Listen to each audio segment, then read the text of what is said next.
the low-level technologies and the low-level intricacies that you will not be able to know, get to know when you are doing other high-level stuff like web development or Android development. So you will also gain skills in debugging, and also like reading forums can help you to improve your knowledge. So this is the conclusion of me trying to fix a bug that broke my system. It took around 16 hours for me to fix my system, but it really helped me to gain information or knowledge on the topic. And it is also a famous quote that Linux is only free if your time has no value. So this is the history. Like presently we are talking about Unikernels, WebAssembly, but let's talk about history.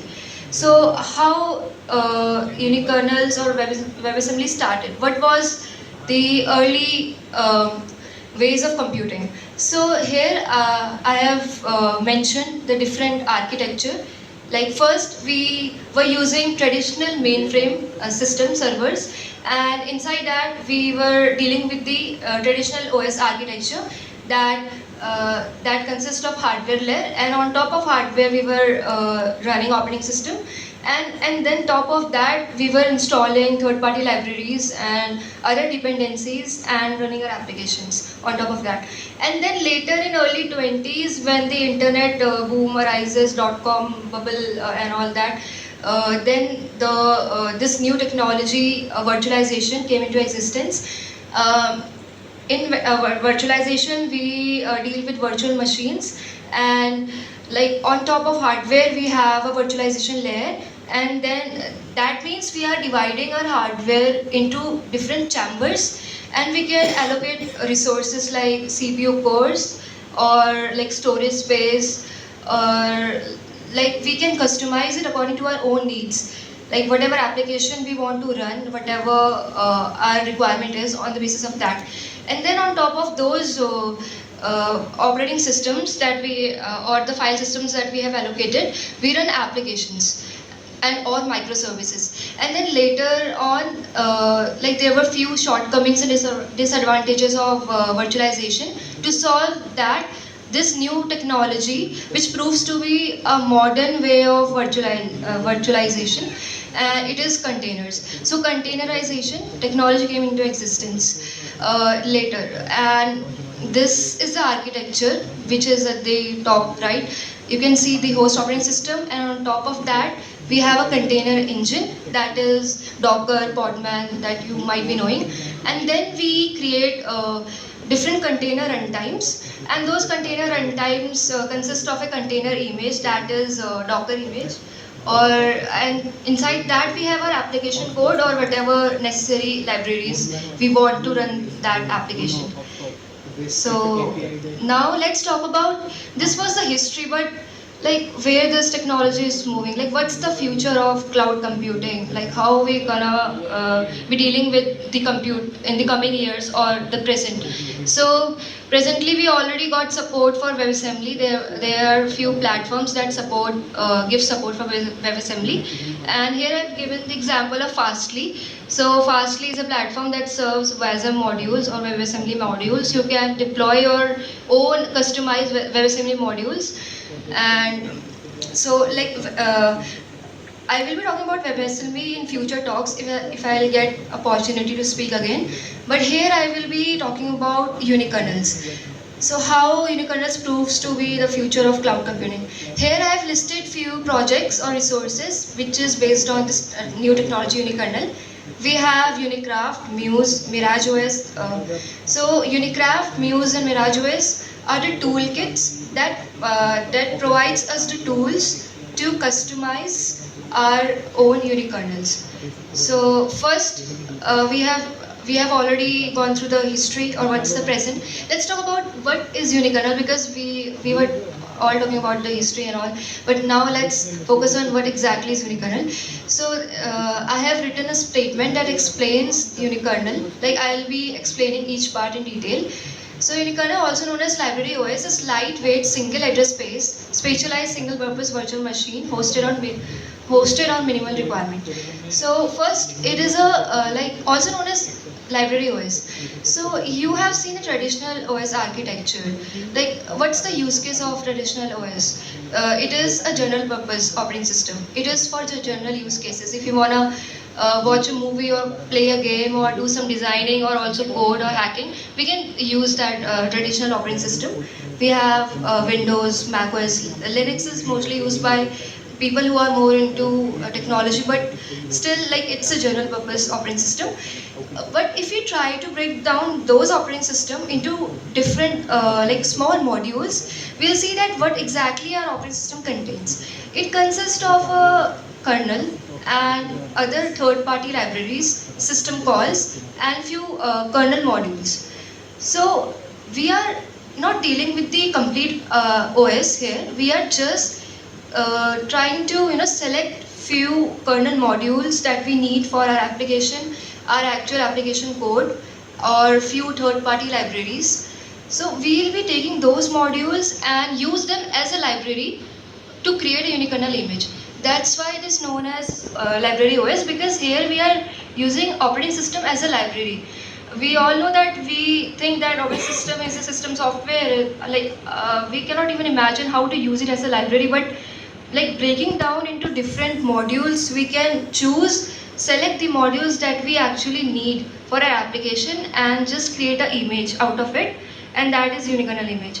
So it's lightweight because you are not dealing with the complete OS. It's huge. It consists of few modules or libraries that you don't even need, you don't even require for your running your application. It's not on your use case, but still you, like, the provider provides, like Microsoft, they provide you a Windows image and you have to install it. But if my use case is specialized, it is for running a single application, then why do I have to install the whole operating system? So for that, the Unikernel helps. It is lightweight because we are only using those modules that are required. And single address space, what it means? Like, operating system is having two levels, the user mode and the kernel mode. If you are dealing with any system software, or if you wanna, if an application want to do any operating system calls, so it needs to go from the user mode to kernel mode, and that really results in overhead because you are giving those system calls, like if you want to open a file in a file system, operating system file system. So for that, you have to wait, because from there your the response will come from the kernel, and then it will move to the user mode. So this leads to the overheads. So, but in Unikernel, we are just dealing with one single address space. That means we are doing everything in user side, in user mode. We really don't need to switch from user mode to kernel mode, because we are directly contacting with the kernel or the kernel modules. And it's specialized because it is for a single use case. If you want to run a small web server, like here I've given an example of Nginx web server, then why do you need any other libraries or modules? Why do you need other applications if your use case is specialized?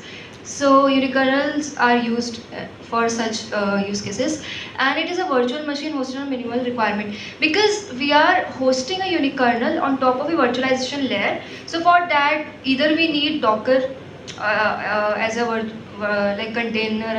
containerizing technology for virtualization, or we can use traditional Linux. Like, we have KVM that provides us the virtualization in Linux, and kernel virtual machine, and also we can use VirtualBox and all that. So, but we really need a virtualization layer, and top of that we will be running Unikernels. There are research ongoing in this field that says that is more focused on running the Unikernel directly on top of hardware, that is Raspberry Pi. We are only focusing on this hardware, but later on maybe they will focus more on different hardware architecture. So here in this diagram, you can see on the left side there is a traditional operating system, and here the Nginx web server application is running, and beneath that you can see that how many layers are there, and only the red rectangle boxes are the libraries that Nginx requires. But there are many other libraries that comes with the traditional OS, and it is all unused space. It is taking a lot of memory, and when you start your Nginx server, it is very slow, and also it's taking a lot of storage space on your hard drive. So in the right hand side, you can see that we have taken those red rectangle boxes, and we have tried to accumulate them and create a unikernel image that only serves for this purpose of running Nginx web server. So there is this blue layer that is kernel, and then the green layer is all about services, then libraries, and finally third-party library. And these all are the dependencies for the actual user application, that is Nginx. So here in the next slide, I have tried to show you the architecture that different architecture, so that you will know that what's the difference between unikernel architecture and the container or virtual machines. So you can see the traditional virtual machine, there is hardware, then there is VMM, virtualization layer, then the host, then the guest operating system is running, and on top of that, the guest app is running. And then in the top right, you can see the Unikernels architecture. There is a hardware layer, and on top of that, there is one virtualization layer, and on top of that, directly there is Unikernel app running. There is no guest operating system. There is no other operating system you need. You only need necessary kernel modules or the libraries that your application requires. So why use Unikernels? I already told you the benefits of using it, but let's try to just give you again an idea of it. So like small size image, it is smaller than the traditional Linux OS image. Around 1 MB, requires less than 10 MB of RAM to run. It's very small because we are only focusing on few libraries or modules that our application actually requires. We are not dealing with the complete operating system, and the size is around 1 MB. You can imagine like the traditional operating system or the Windows image is around 3 GB or even more than that, and here you can run an application, just you need 1 MB. Just you can see that it's just, and also require less than 10 MB of RAM to run. Only 10 MB RAM is required, and right now when you open any application on Windows, I don't know about Windows, but on Linux also it takes around maybe few more, like hundreds of MBs, sometimes GBs when multiple applications are running at the same time. So second point is minimizes the attack surface. When the size is small, when the code is less, when the libraries or modules are less, so we are having very less attack surface for the hackers. So it's more secure because hackers, they don't have they will not get such environment to create a to identify a loophole, because we are just having the libraries that we require. We are not having any other third-party libraries that we don't need. And third is fast boot.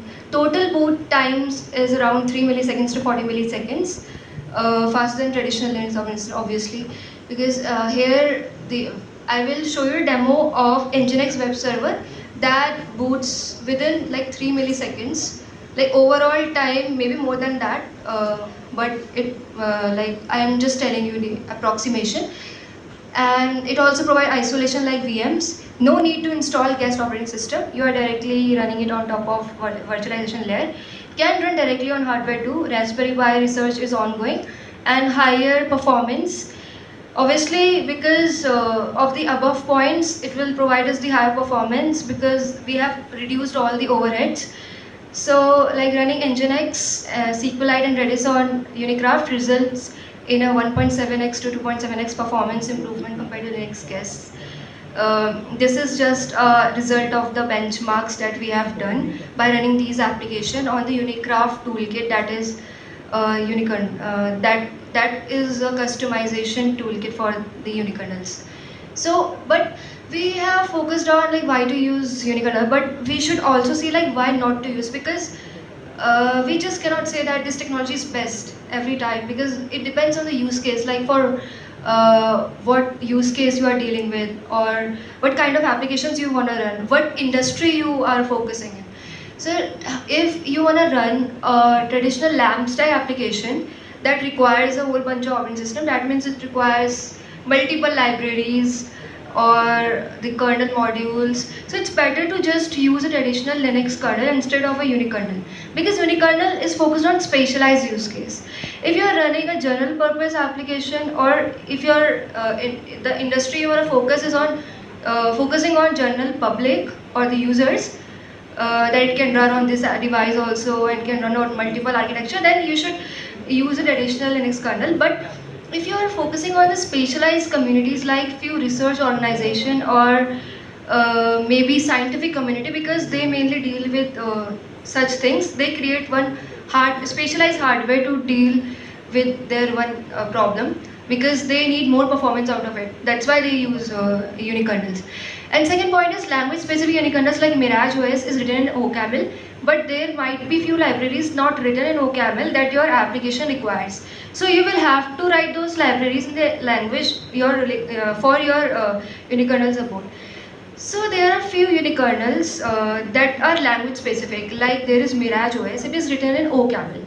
But if I want to run OCaml, Mirage OS, but my application maybe is not, my application depending on libraries that are maybe not written in OCaml. So for for giving that support, I have to rewrite those libraries in OCaml so that my application can support it and can run on the specialized library OS like Mirage OS. So this is the downside. Like if you want to focus on these things, then it's better to use the traditional OS. So like now it is a main focus of my talk, because like anyone can say that I have developed a new technology, they can post it on Hacker News, get some upvotes and say that I come up with this idea, like I created this toy project and it can change the world. But what's the proof? Like really the industry really needs your technology, or maybe the tech giants or the corporations or the enterprises, they really interested? What's the use case for them, or like how you can be beneficial for them? So like I have done few research and I got to know that the Docker, which is famous, like one of the top in the containerization technology, it has already adopted unikernel systems in one of its product, Docker Desktop. If you're a Mac user, then you might be familiar with the Docker Desktop. Like on Linux, you can directly use it from command line, but on Mac, you might be familiar with it. So like if you're using a Mac, then you can play with this product, and try to customize or upload your own unikernel images on it. And like unikernel is having different toolkits, like the different toolkits are designed to customize the unikernel. One of it is Mirage OS. So Docker has acquired Mirage OS to inside this Docker desktop. And but here I'll be dealing with the Unikraft, and I'll be explaining you like how I contributed. So, and Unikraft is a project that is also adopted and sponsored by Linux Foundation. And also like there is a news that will be also like adopted by CNCF. You'll see the CNCF roadmap. So there you can see Unikraft in the coming years, or maybe within few months. So these are the sources. If you wanna check whatever I'm saying is true or not, you can just go through these links. So I'll introduce you to a project Unikraft where I myself contributed. I was active there for around 6 to 7 months.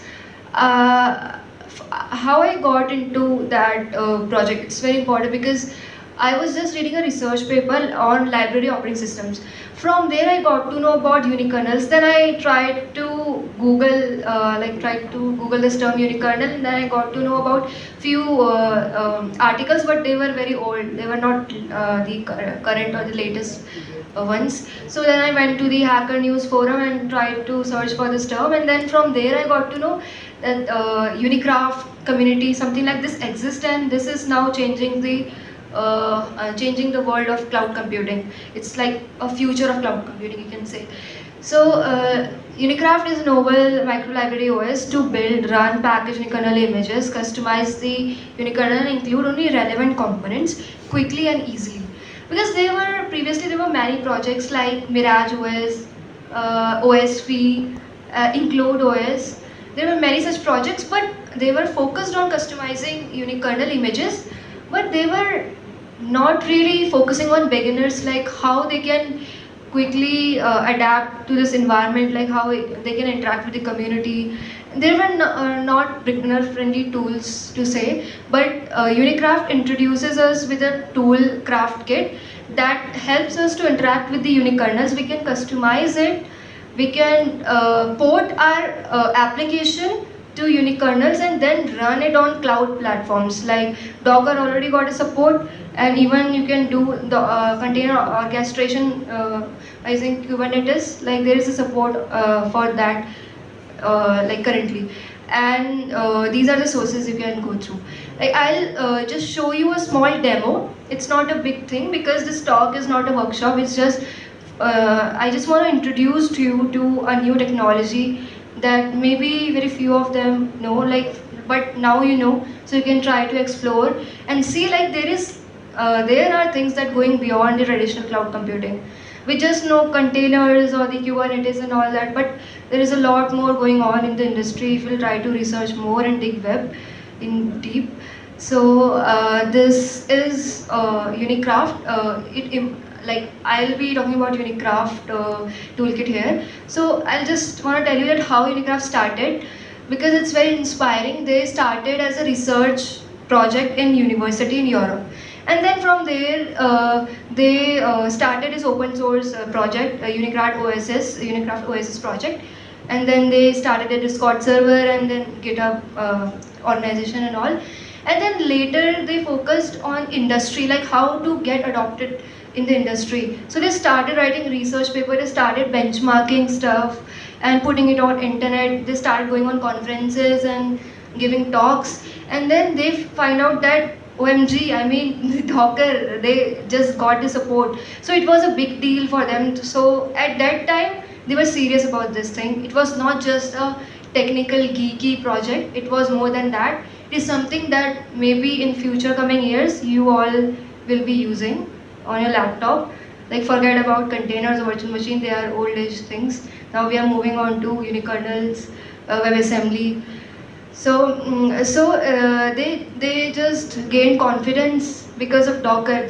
The founder of Docker, Solomon Hykes, he even like he was active on Twitter. He even tweeted about this, that unikernel assembly can change the world. It's the future. Like it's something that Docker always wanted, because it can help Docker to gain more traction. Like already gain, but still to sustain, because the technology always like after 10 years there is a point where the technology seems like saturated, like it cannot move forward. Like what else we can innovate?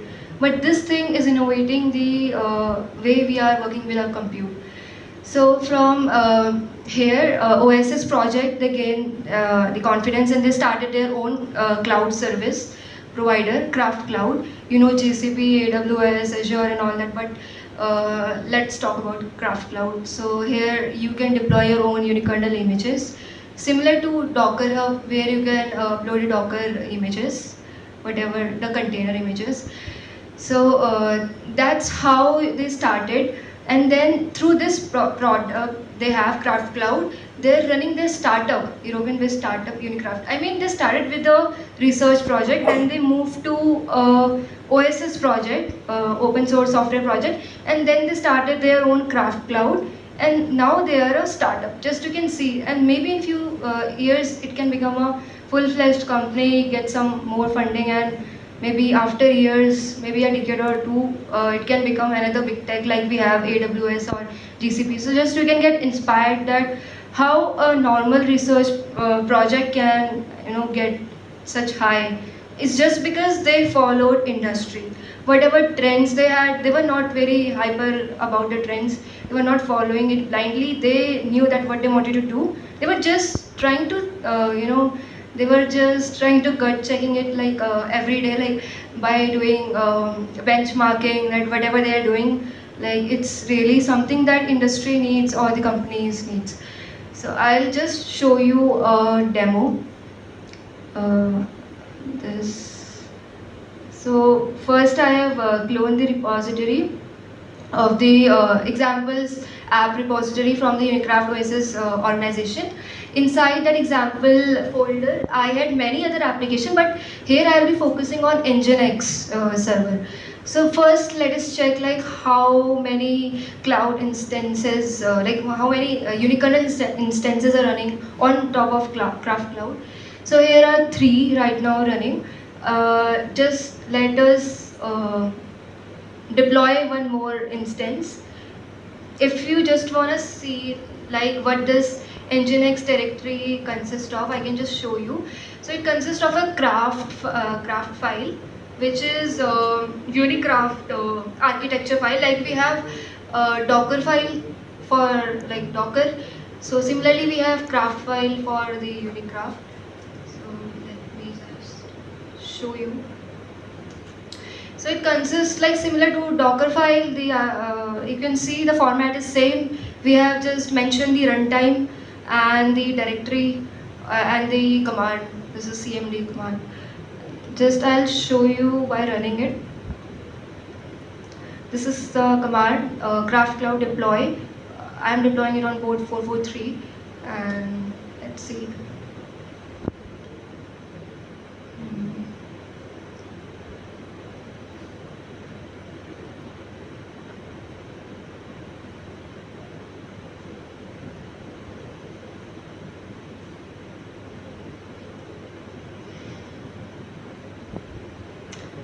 Yes, so finally successfully deployed. Name of my application is this, and UID to identify it, and status is running. So domain, you can check it on, open it on web. So this is the default Nginx page that comes. You can change it. You can try hosting your application or softwares as a unikernel image, like we do with Docker containers. Inside that we run our application Docker images. Similar to that, you can run your application, you can port your application or websites on unikernel on this and then deploy on this platform Craft Cloud, so for more performance and if your use case is specialized. So this is the demo, and this is the Craft Cloud site. You can see they are dealing with the light. They call it as a light speed because they are talking about the millisecond scale. They have talked about that running any unikernel image, it takes around few milliseconds. This is the website. You can explore. You can join the community from your Discord server. You can just see it on GitHub. And also, like I have taken a beta access right now because I'm in contact with them. I will give them whatever I have like researched because it will help them to improve their product. And also you can read the docs because I showed you how to deploy or host your Nginx web server. Similar to that, if your application is written in any other language like Rust or maybe Python or Node, you can just see that how you can just see these commands, or you can just try to edit the craft file according to your use case.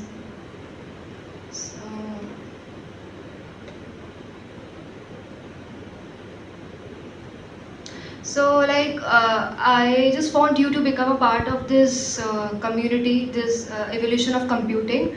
First you can join the Unikraft OSS, join the Discord server, and then you can contribute to their open source project. I have mentioned the links. You can also join their Craft Cloud service provider they have, and you can try hosting your unikernel images there. And even you can contact the CEO or the maintainers because they really need more people experimenting on their platform, and it will help them as well as it will help you because you are understanding a technology that is not so mainstream presently, but it can become a next big thing in future. So like I always have this thing that tech is just a means of self-expression for me. It's just something that I just want to share personally because like people say that we are doing BTech or we are doing any technical degree to get a job or something for a package. It's the first priority for them, but for me it was always a self-expression. Like as an artist we have different means of like trying to showcase our art. Like musicians have, they do that using music, like sketches, like they do it using sketches. So similarly for me, it was always trying to know what lies beneath my system, what lies inside my operating system, or just trying to hack or whatever technology comes. So I just want you to say that keep on hacking, like happy hacking. And if you have any doubts or questions, so you can ask me anything like related to this talk or outside. If you have any. Actually, Amazon faced a similar issue, so they developed something called Firecracker You are VM. not audible. So Amazon developed like they faced a similar situation. So they have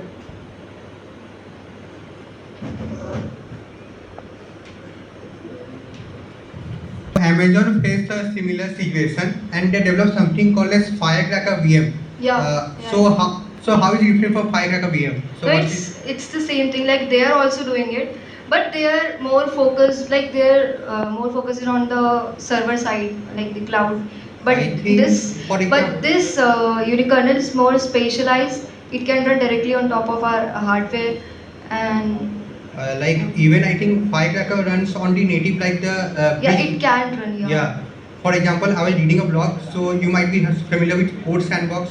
Yeah, like I know, like I have not done deep research in Firecracker, but as far as I know, it is like a micro VM Yeah, they are yeah, running. yeah. But this is I think unique. this sounds like this is also sounds like a micro VM. Yeah, but actually we are here talking about the kernel level side of things. Like we are taking the kernel modules directly with our application. We are packaging it in the form.